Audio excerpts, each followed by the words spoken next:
अस्सलाम वालेकुम फ्रेंड, कैसे हैं? मैं हूं आपके साथ अदनान और आज हम बनाने वाले हैं एक कावा जो कि खांसी के लिए बहुत मुफीद है।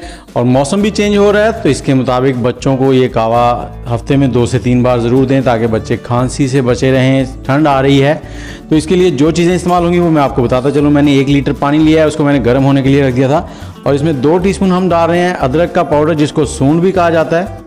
और इसमें हल्दी डाल रहे हैं 1 टीस्पून का चौथा हिस्सा। और इसमें दालचीनी के 2 से 3 पीस हैं छोटे छोटे। ज़ीरा है हमारे पास 1 टीस्पून। सुबह काली मिर्चें हैं 15 से 20 अदद, हाफ टी स्पून के करीब। लौंग है 4 से 5।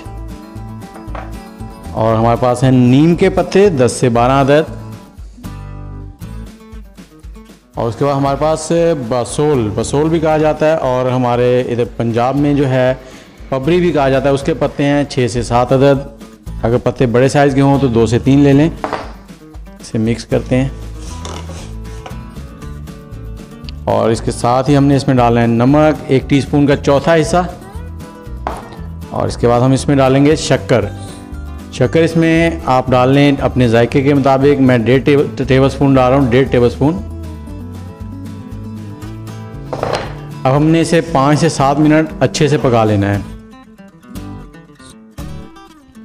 जी, इस कावे को हमने 7 मिनट तक पका लिया है और अब हम फ्लेम को बंद कर देंगे और इसको थोड़ा सा ठंडा होने देंगे।